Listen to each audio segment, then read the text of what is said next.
सातारा सांगली विधान परिषदेवरून माहितीमध्ये वाद कायम आहे। सातारा नगरपालिका आणि जिल्हा परिषद निवडणुकीच्या वेळेला भाजपने आम्हाला प्रतिसाद दिला नाही, त्यामुळे आता आलेल्या परिस्थितीला भाजपला सामोरं जावं लागेल। मंत्री शंभूराज देसाईंनी भाजपला हा इशारा दिलाय। नगरपालिका निवडणुकीच्या वेळी मी समन्वय करायचा प्रयत्न केला पालकमंत्री म्हणून। माझ्या निमंत्रणाला कुणी त्या भाजपच्या दोन्ही मान्य मंत्री महोदयांनी आमदारांनी काय प्रतिसाद दिला नाही। जिल्हा परिषदेच्या वेळी एकदा केला सुरुवातीला, तेव्हाही त्यांनी कुणी प्रतिसाद दिला नाही। मग जर समजा पालकमंत्री जिल्ह्याचे समन्वय करायसाठी बैठक बोलवतात, तेव्हा तुम्ही म्हणता की तुम्ही येत नाही आणि लगेच समन्वय समिती बैठकीच्याच दिवशी तुम्ही जाहीर करता की स्वबळावर भाजप सत्ता मिळवल।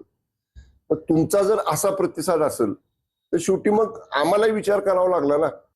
म्हणजे आली परिस्थितीला सामोरं जायचं। असं आहे तर त्यांच्या ज्या भावनांची दखल आमचे भारतीय जनता पक्षाचे पक्षश्रेष्ठी घेतील, काय चिंता करू नका। असं आहे तर त्यांच्या ज्या भावनांची दखल आमचे भारतीय जनता पक्षाचे पक्षश्रेष्ठी घेतील, काय चिंता करू नका।